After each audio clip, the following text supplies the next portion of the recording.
औज़ुबिल्लाहिमिनश्शैतानिर्रजीम बिस्मिल्लाहिर्रहमानिर्रहीम। पाँचवीं जमात के तलबा अस्सलाम वालेकुम वरहमतुल्लाहि वबरकातुहू। मैं आपकी उर्दू मैम यानी कि गौहर मैम हूँ और आज हम अपने उर्दू की किताब का जो सबक पढ़ने जा रहे हैं तो उसका नाम है गुरु नानक देव जी। प्यारे बच्चों, जैसा कि आप जानते हैं कि हमारे मुल्क का नाम है हिंदुस्तान। हम हिंदुस्तान में रहते हैं। हिंदुस्तान एक बहुत बड़ा मुल्क है और इस मुल्क की एक ख़ास और अहम बात ये है कि यहाँ बहुत से मज़ाहिब के मानने वाले लोग रहते हैं।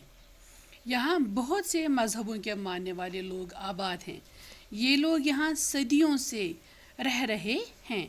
सैकड़ों बरस से वो सब साथ साथ रहते हैं, यानी कि मुसलमान, हिंदू, सिख, बौद्ध, पारसी, ईसाई सारे लोग आपस में मिलजुल कर भाइयों की तरह रह रहे हैं।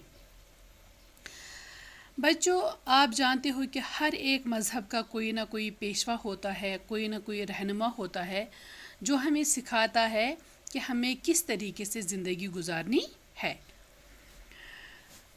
ये कुछ बुज़ुर्ग होते हैं, ये लोग बहुत ही बुज़ुर्ग, ये रूहानी बुज़ुर्ग होते हैं।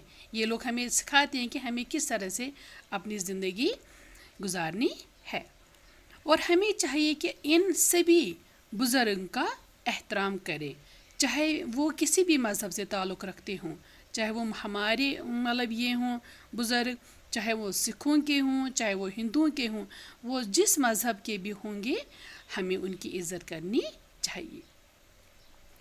आज हम ऐसे ही एक बुज़ुर्ग हस्ती का ज़िक्र करना चाहेंगे। आज हम एक ऐसी ही बुज़ुर्ग शख्सियत के बारे में जानेंगे, पढ़ेंगे, जिनका नाम है गुरु नानक देव जी। गुरु नानक देव जी की पैदाइश आज से तकरीबन 500 साल पहले तलोनडी गांव में हुई है, यानी कि वो पैदा तलोनडी गांव में हुए हैं। और कितने साल पहले? 500 साल पहले, यानी कि 500 years ago वो तलोनडी गांव में पैदा हुए हैं।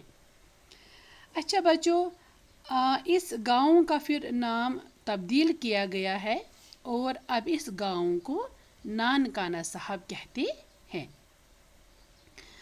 और ये गांव पाकिस्तान में है। ये गांव लाहौर से कोई 15 किलोमीटर की दूरी पर जनूब में वाक़ा है। तो बच्चों, ये आज का थोड़ा सा सबक हमने लिया था गुरु नानक देव जी के बारे में। तो आज का सबक इतना ही। तो इंशाअल्लाह ताला कल हम फिर इसी मौजू के साथ आपसे मिलेंगे। तो जब तक के लिए अल्लाह हाफिज़।